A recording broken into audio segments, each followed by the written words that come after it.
Imagine this. You've been taking violin lessons dutifully for the past 10 years, and one day you walk into your teacher's studio and they tell you some very exciting news. It's time. You get to learn Paganini's 24th Caprice, which means you're going to be practicing a lot. But never fear.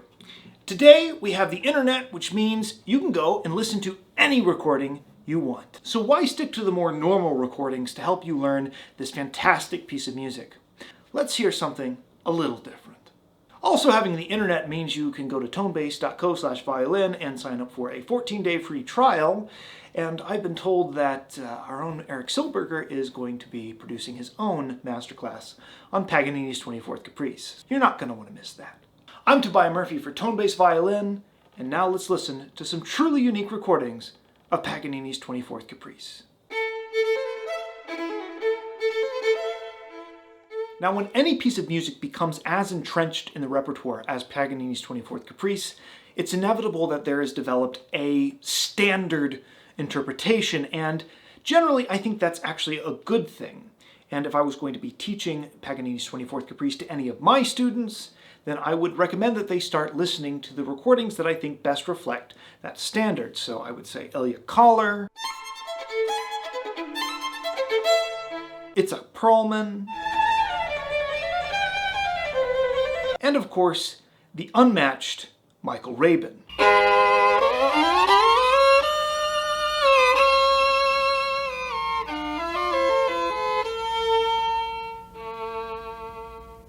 But something that's very interesting to me is that one of the more strange recordings of Paganini is actually the very first one, Richie. Now, some of you might find it strange that I would put Richie's name on this list. After all, the guy's name was basically synonymous with Paganini while he was alive, but because he was the first person to record the entire 24 completely unedited, it's very likely that he would do something a little bit unique to what we think of today.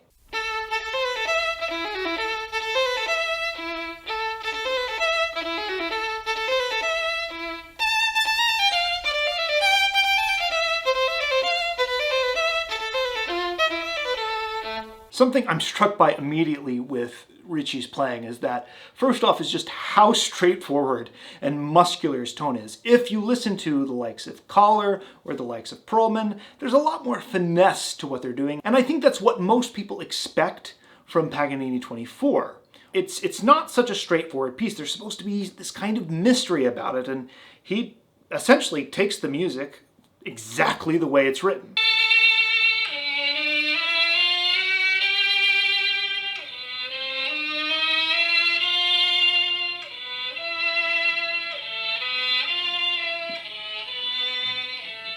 I love old recordings. One of the things I just love so much about, and we're going to listen to mostly old recordings here at the beginning of this video, is just how much they allowed the soloist to get away with. You can hear his fingers shifting during that octave section. Again, I'm not saying this is bad. None of it's bad, but it's so different. It's so different than what we allow people to get away with today. Nobody would, again, like I said, he's not missing notes, but nobody would allow a recording like that to get out to market today.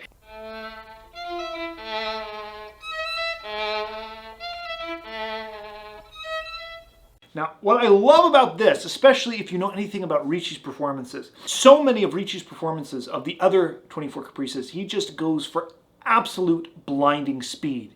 You listen to his recording of the 5th Caprice,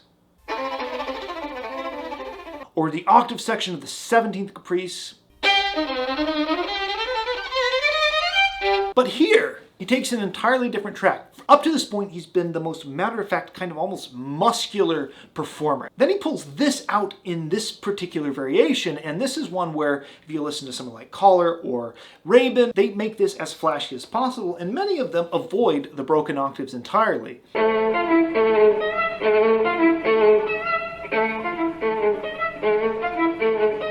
Now, everything up to that last variation, up to about the bottom of the second page, is pretty normal. Right? He kind of plays in what we consider the standard approach to Paganini. But then he gets to this variation, and again, he's following what Paganini wrote. But There's probably a reason why nobody else follows it. Just listen to this.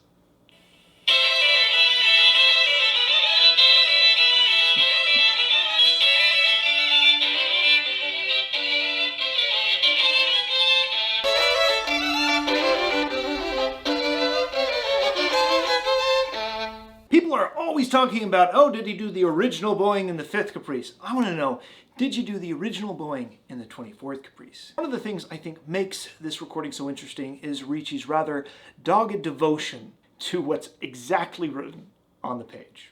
Now, I said that Richie was the first person to record all 24 Caprices, and that's only really true on a technicality. He was the first person to record them as they were written, as entirely solo violin pieces. But actually, there was somebody right before him that is really the first person to record all 24, but he does not get his name in the history books because, well, he played them with piano.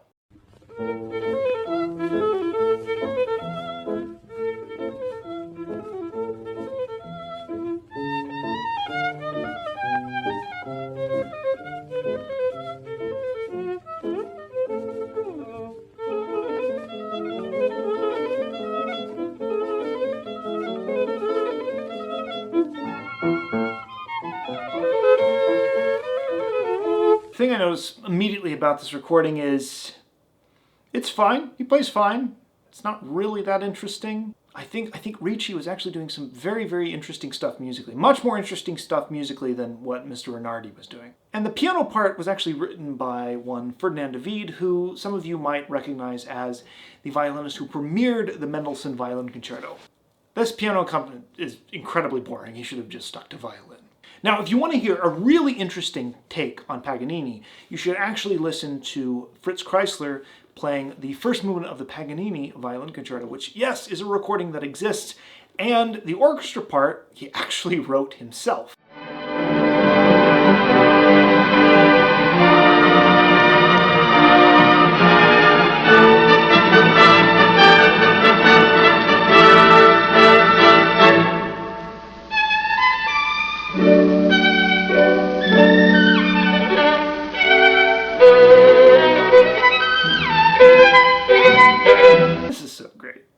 This is so great. I had no idea Paganini came from Austria.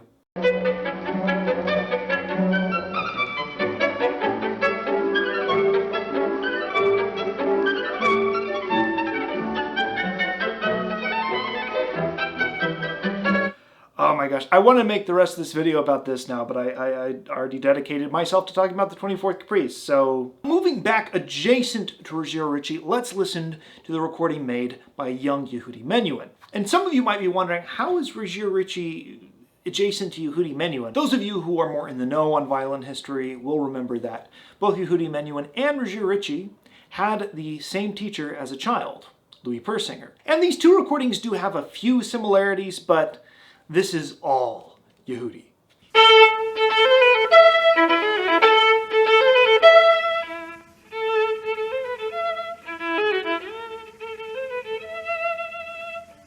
Again, that super muscular beginning, and I love these old recordings because they just left that in there. He decided to play double notes at the beginning, and one was out of tune. I accidentally played that in tune. One's out of tune, doesn't matter. Keep on going.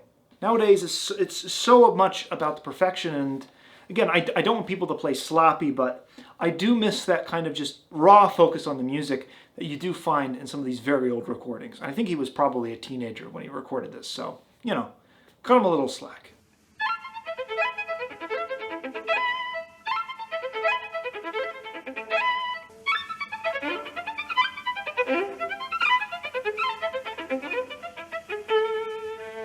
When you can play something like that, nobody cares if your E double note was slightly out of tune.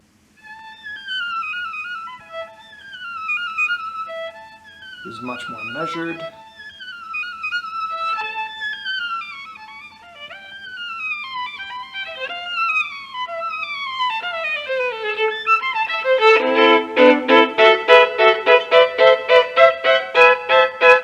Now, I'm going to guess that was actually written by Chrysler. I think this was an arrangement that combined things that Chrysler wrote and that Auer wrote. But that's just, I kind of wanted to hear whether or not, because that takes the place of that broken octave section that Richie played so hauntingly, and I kind of wanted to hear how he plays that, but I guess he just replaced it with this, but that is cool. I want more people to play this.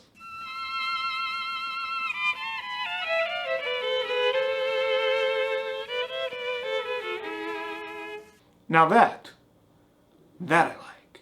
For anybody that's actually had to study this piece, you'll know that section in thirds is, it's a bit of a nightmare. And most of the time people don't play it that slowly. See, typically most of us violinists try to play something like this. And fail spectacularly. It's nice to know that this is an option.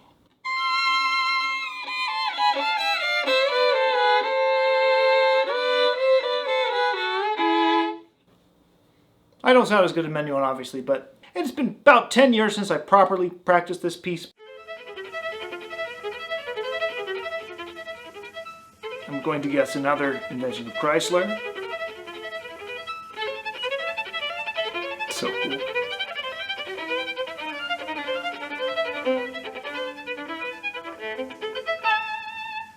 In any case, Menuhin's is, for me, one of my absolute favorite recordings of the Paganini 24th Caprice. Not going to be helpful in the standard way that most people learn it, but you should give it several listens because it will broaden your horizons on how you should think about the music.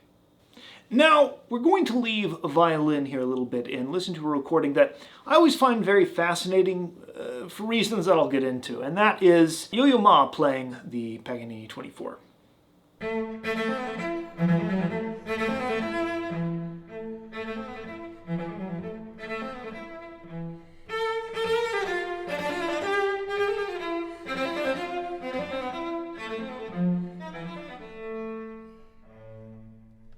Sounds like Yo-Yo Ma, so it sounds good.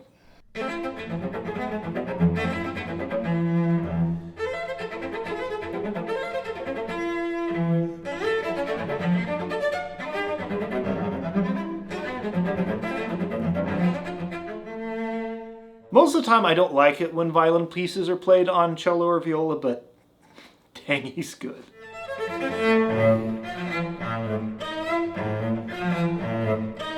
Yeah, again, just I'm astounded by just how good he's able to make some of the sound, but things like that the timbre of that just does not work on very well on cello for me. Still better than what I can do.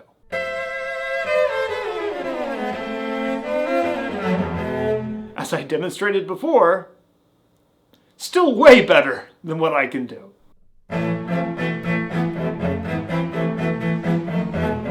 Again, that just does not work on cello. I'm sorry.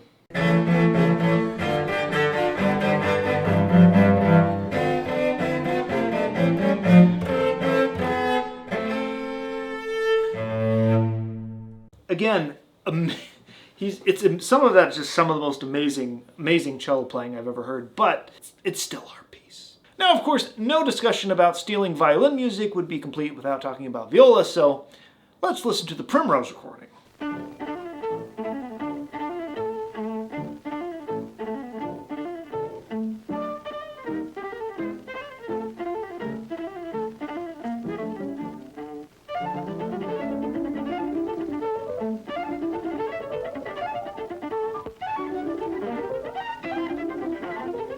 That is absolutely amazing, but I kind of wish he'd stay with the pianist.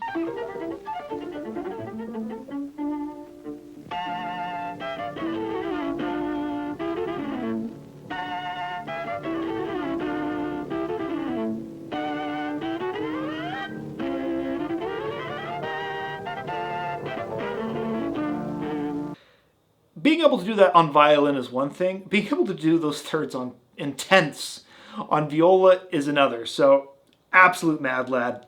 Absolute props to Primrose. It's actually really good. He wins a viola pass. He definitely wins a viola pass. Now, to completely leave the violin world, let's see how the 24th Caprice has inspired people from other walks of the musical life.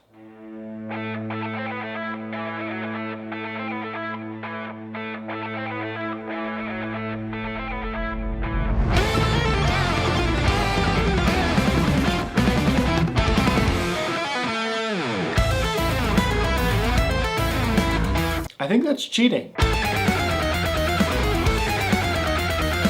come on, that just sounds like Mario bad guy music.